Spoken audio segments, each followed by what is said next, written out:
Seperti itu kira-kira.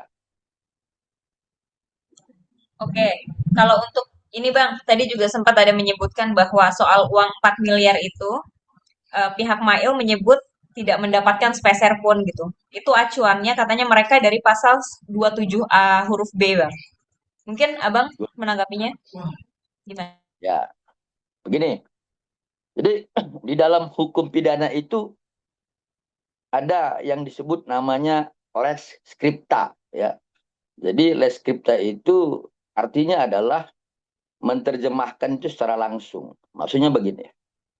Di dalam pasal 27B ayat 2, salah satu unsurnya adalah dengan maksud, ya, dengan maksud menguntungkan diri sendiri dan atau orang lain. Jadi kalau dalam fakta persidangan saat itu di tingkat pertama, Ismail Marzuki ini sebagai terdakwa kan ditanya, oh ya, baik oleh penuntut umum, kemudian baik oleh majelis hakim, dan kemudian memang ada bukti percakapan bahwa dirinya ini ya secara sah ya dengan fakta-fakta dan terbukti maksudnya dengan maksudnya jelas adalah menguntungkan ya yaitu orang lain. Ya, siapa orang lain itu? Yaitu Nikita Mirzani. Itu fakta yang pertama.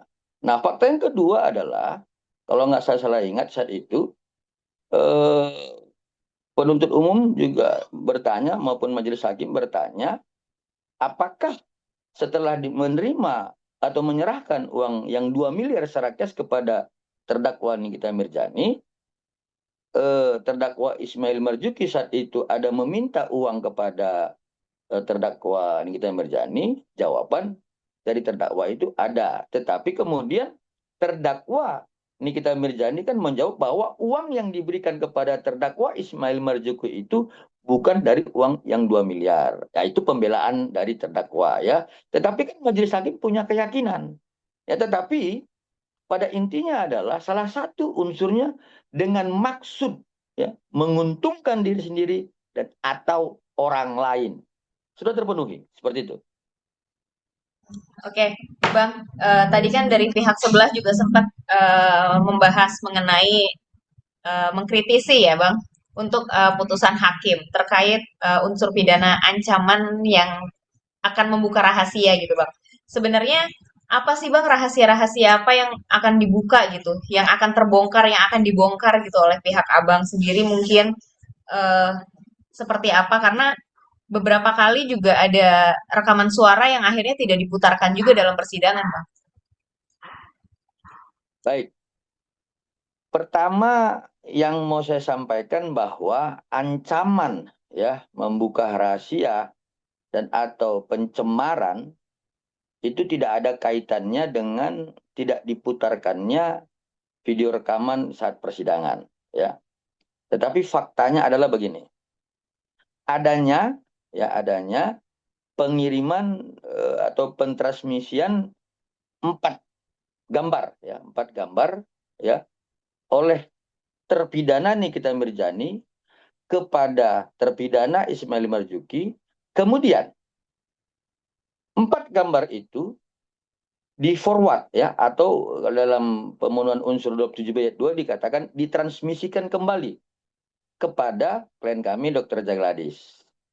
Dan di situ ada percakapan tambahan yang katanya bisa hancur kredibilitas Dok Reja, gue jamin.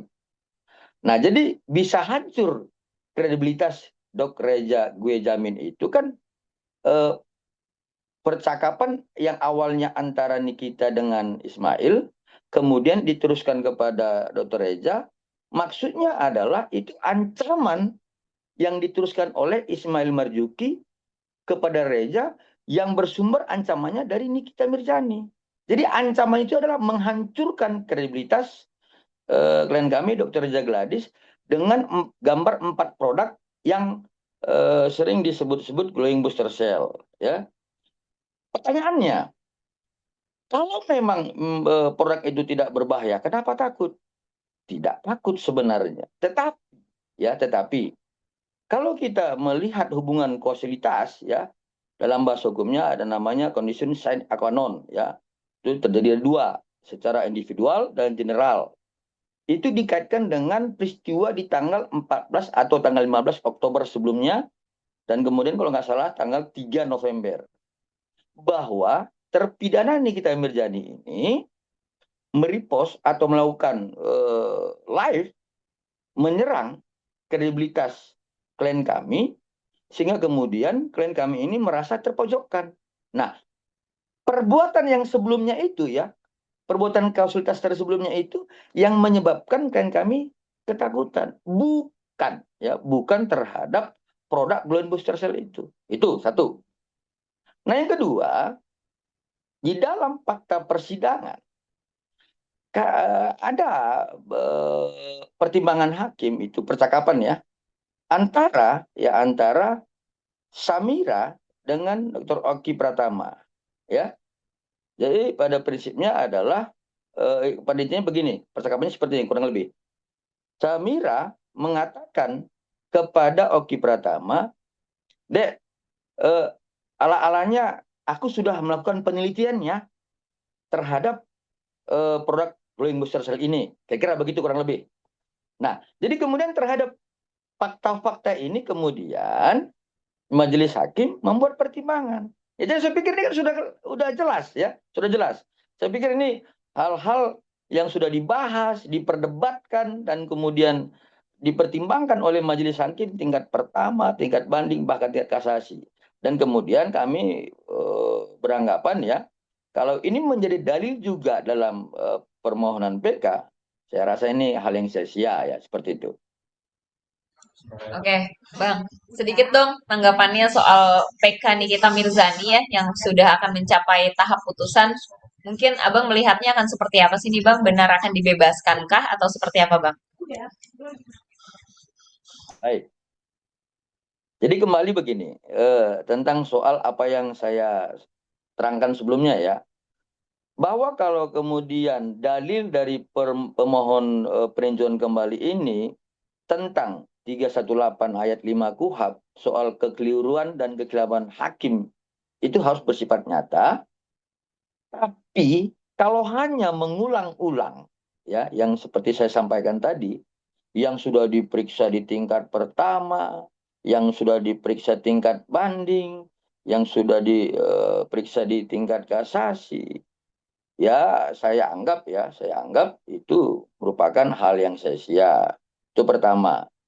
Nah, kemudian soal akan segera diputus, saya belum bisa pastikan dan belum bisa jawab itu. Karena apa? Karena kan itu merupakan kewenangan dari majelis hakim yang memeriksa di tingkat PK. Tetapi dalam ketentuan, kalau tidak saya salah, itu pemeriksaannya sejak didistribusikan dari pengadilan asal itu selama paling lama 250 hari. Ya, jadi saya nggak tahu juga kapan itu didistribusikan, sehingga kemudian kita bisa menghitung apakah itu dengan segera dalam waktu dekat diputus atau tidak. Tetapi yang pasti itu akan diputus paling lama 250 hari. Seperti itu. Tapi ada nggak sih Bang kekhawatiran dari pihak Dokter Reza juga jika memang PK-nya Nikita Mirzani ini akhirnya dikabulkan dan Nikita akhirnya dibebaskan gitu Bang? Ada kekhawatiran nggak dari Dokter Reza Bang? Baik.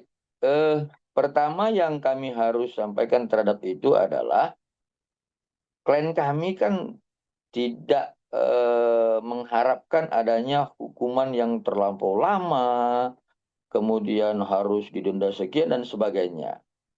Sehingga kemudian kalau memang permohonan PK-nya itu dikabulkan, kekhawatiran apa yang harus dialami oleh klien kami? Tentu tidak ada. Karena harapan klien kami hanya satu, sejak membuat laporan, bahwa apa yang disampaikan oleh terpidana Nikita Mirzani di dalam media sosialnya adalah hal-hal yang tidak benar, dan hal itu adalah merupakan perbuatan melawan hukum.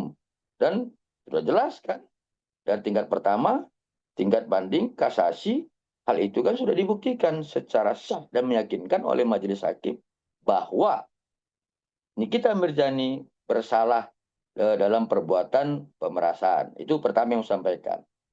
Nah, yang kedua, eh, soal nanti Nikita Mirzani apakah menjadi satu kekhawatiran yang besar bagi klien kami tentang PK-nya, tentu melihat dalil-dalil yang diajukan oleh terpidana Nikita Mirzani, klien kami ya melalui kami yang sering kami berdiskusi dengan klien kami, itu tidak merasa khawatir, ya.